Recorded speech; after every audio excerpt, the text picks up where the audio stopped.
Ya hidup kita seputar software semua sih.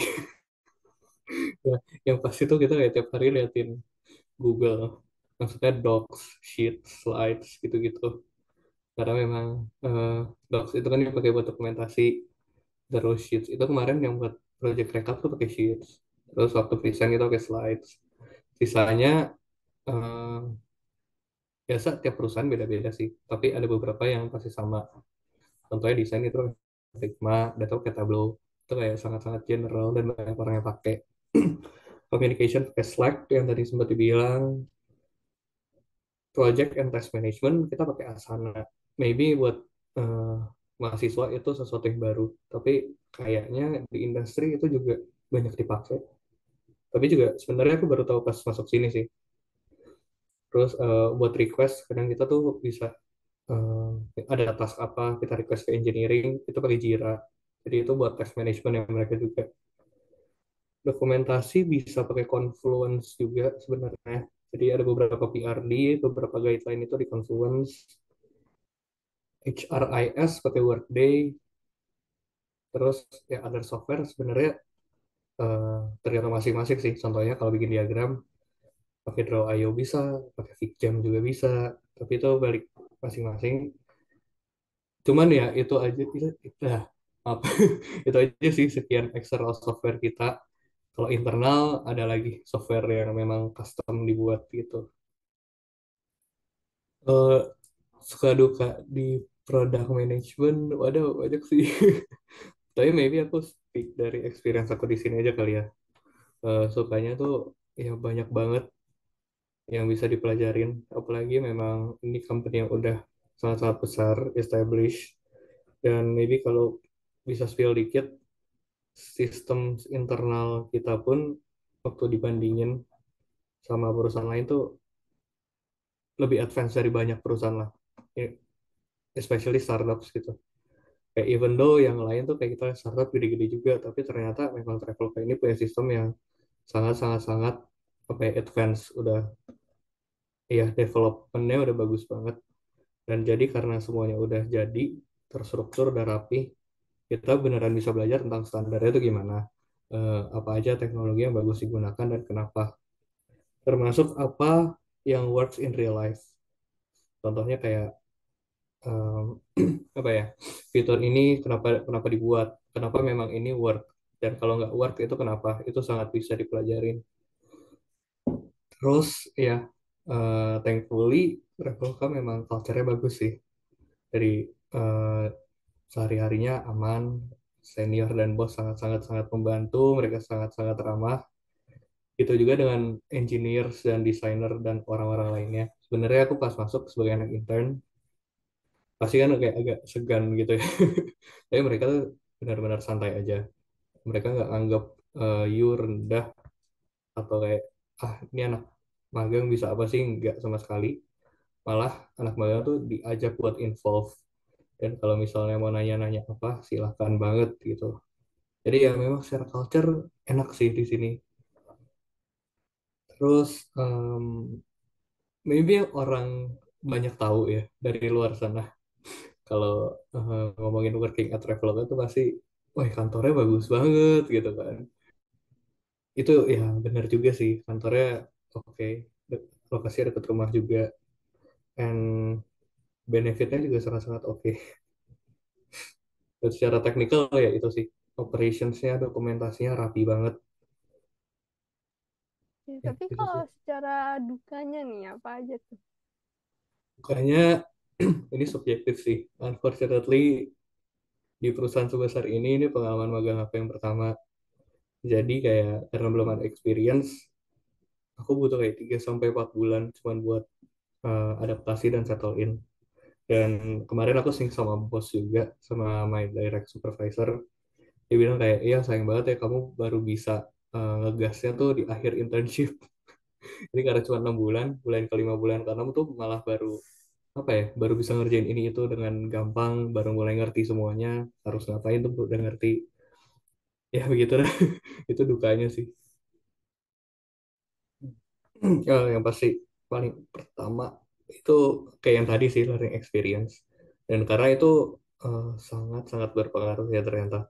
Pada itu aku sempat ngobrol juga sama orang lain tentang product management dan benar-benar semua itu jadi udah jelas harus ngomong apa tuh udah tahu karena emang udah rasain sendiri gitu.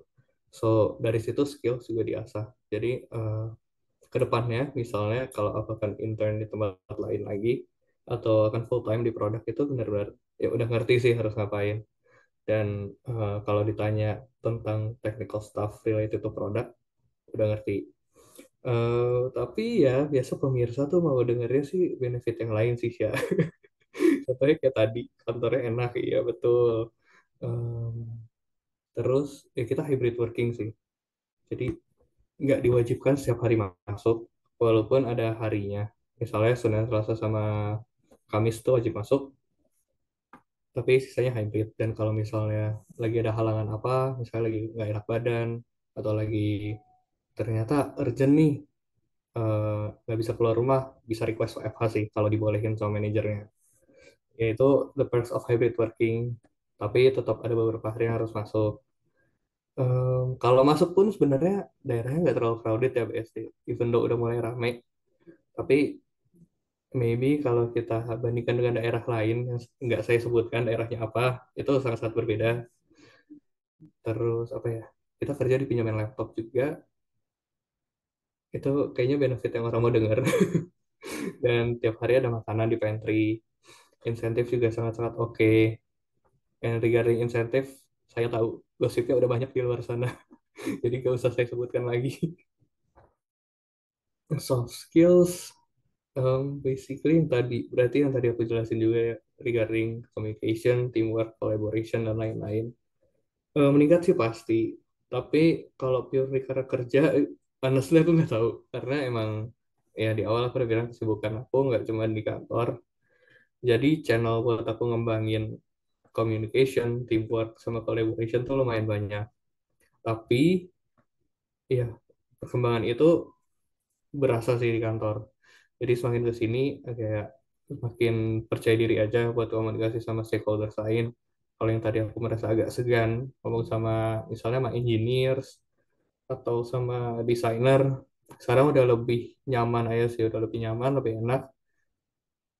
And aku lebih bisa raise juga sih, misalnya ada beberapa yang aku lihat yang bisa diimprove atau beberapa hal yang bisa dilakukan lebih baik lagi, itu aku lebih nyaman buat ngomong.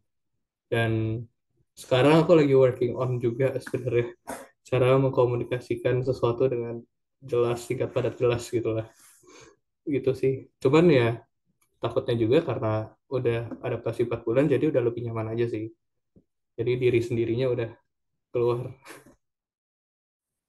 Well, kalau general di product management sebenarnya kan kita nggak bisa bikin portfolio ya. Ya bisa sih sebenarnya kita coba belajar PRD, coba bikin PRD sendiri itu bisa. Tapi sebenarnya nggak terlalu seberpengaruh itu.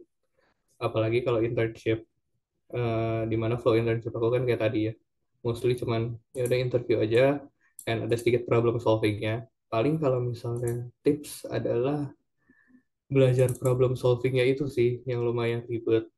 Dan kalau aku boleh saranin, eh mana ya bilangnya ya, ikut lomba. Ikut lomba itu kan kita bakal dikasih case.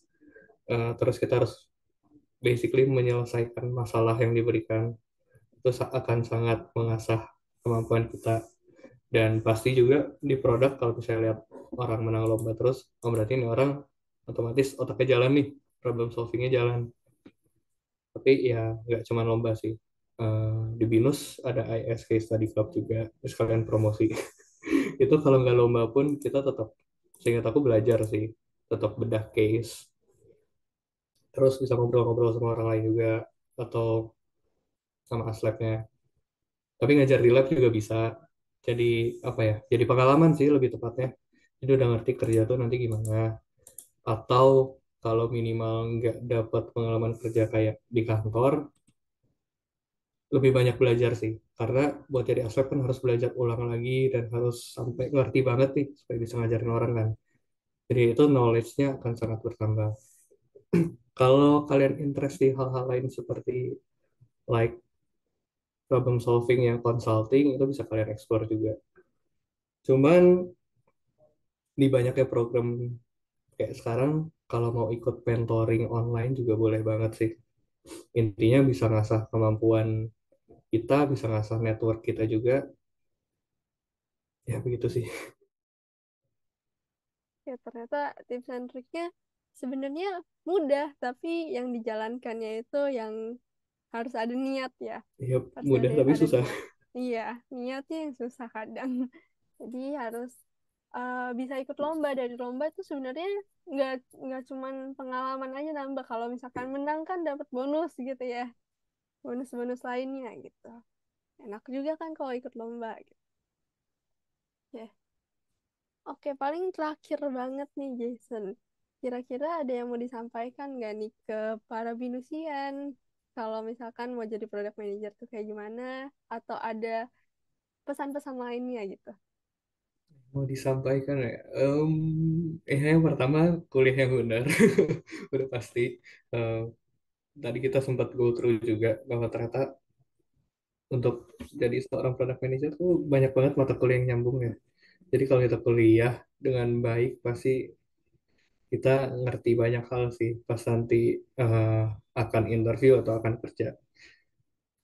Terus apalagi ya, jangan lupa kenalan sama banyak orang, networking, belajar komunikasi sama mereka, ngobrol-ngobrol, siapa tahu dapat kenalan yang pas, yang menyalurkan kita ke pekerjaan, kan kita nggak tahu ya. Terus ya buat yang ikut organisasi, ikutlah organisasi dengan sebaik-baiknya. Ya intinya maksimalin aja sih pengalaman kalian gitu. Kalau buat product management in general, kalau misalnya ya kalian mau ngambis gitu, produk tuh belajar apa aja sih? Coba ya ngulik-ngulik bikin PRD itu gimana. Hmm, itu biasa ada formatnya sih, tapi yang penting bukan formatnya, tapi gimana cara kita nuangin requirement itu ke dalam satu dokumen. Itu boleh banget dipelajarin. Terus beberapa skill atau pekerjaan saya juga boleh dieksplor, kayak data analisis kalau kalian mau belajar. Tapi yang simpel-simpel juga nggak apa-apa sih. Nggak harus yang sampai tableau atau gimana. Ya, tapi kalau mau ambis, ada baiknya dipelajari itu. Ya, maksudnya belajar kan nggak akan rugi ya kalau kita belajar. Jadi ya terserah. Simple data analysis boleh dieksplor. Tapi jangan lupa sih ini sih paling penting ya, dokumentasi kayak Google Docs, Sheets atau Microsoft Word, Microsoft Excel dan Slides. Em, Meskipun itu software yang banyak dipakai dan seringkali memang kita pakai, tapi banyak yang nggak ngerti cara pakainya dengan benar sih. Misalnya cara bikin daftar isi, kita ngatur heading 1, 2, 3, 4, kita bikin table, kita bikin captionnya. Itu banyak yang orang mesti kayak ini gimana ya, terus nanya orang atau cari di internet dulu. Itu boleh banget sih, cuman ya em, itu lebih ke arah structuring aja sih, jadi dokumentasi kita nanti jadinya rapih dan terbiasa untuk rapi aja gitu, karena ya di kerjaan itu kan dokumentasi yang kita bikin itu dibaca banyak orang ya, jadi rapi itu salah satu prerequisite aja sih. Apalagi ya, buat kalian yang lagi nyari kerja, pantengin terus sih. Itu kampus Merdeka boleh dipantengin, website perusahaan di Karirsnya boleh, LinkedIn, apalagi Indeed, dipantengin aja karena memang belakangan ini tuh ada beberapa yang buka internship ya. Atau kalau misalnya nggak ada sih, dan kalian punya teman di dunia kerja yang ternyata bisa referral, itu boleh banget. Referral tuh sebenarnya bukan kayak orang dalam yang langsung tembus sih. Yang tembus tuh cuman CV-nya. Jadi habis itu interview lagi. Dan kalau interview nggak bisa ya sama aja nggak masuk. Gitu. Dan kalau kalian lagi rekrutmen, maybe ada yang lagi nyari magang buat semester 7 kayak interview-interview, just be yourself aja. Tips dari saya, nggak usah persis ikutin yang ada di internet. Kan ada tuh kadang yang kayak, kalau ditanya ini, jawabnya seperti ini ya, dikasih formatnya. Sebenarnya itu fokusin ke strukturnya aja sih. Kayak nggak harus kata-katanya persis sama yang diajarin. Tapi ya, just be yourself. Asal tetap sopan ngomongnya, tetap rapi, nggak apa-apa. And terakhir banget, don't push yourself too hard sih kalau dari aku. Cari kerja itu penting, dapat kerjaan itu penting, tapi diri kita juga penting. Kalau kata bos saya, dia selalu bilang kayak, "Oh, kamu masih muda, jangan lupa enjoy life juga gitu." Karena nanti maybe pas kita udah kerja, karena aku belum ngerasain juga, maybe setelah ini akan kerja full time dan banyak urusin hal lain, itu enjoy life jadi lebih susah. Bisa kayak senior-senior yang Traveloka pun sering ngomong kayak, enak ya, you masih anak kuliah gitu, privilege anak kuliah tuh banyak. Jadi mumpung kita masih kuliah ya, harus dinikmati guys. Gitu sih closing remarks dari saya. Oke, berarti work life balance tuh penting ya. Work life balance, betul. Oke, paling thank you buat Jason ya udah mau jadi narasumber hari ini nih untuk video profile kali ini. Mungkin dari teman-teman Binusian yang mau jadi product manager bisa banget belajar dari Jason, dari pengalamannya yang tadi udah diceritain, dan tips and triknya juga tadi ada ya, sama pesan-pesan yang udah Jason sampaikan juga. Semoga teman-teman yang mau jadi product manager bisa cepat-cepat jadi product manager, tapi jangan lupa juga tadi yang terakhir ya, work life balance-nya harus tetap dijaga. Life balance. Oke, thank you Jason. Thank you, thank you. Thank you.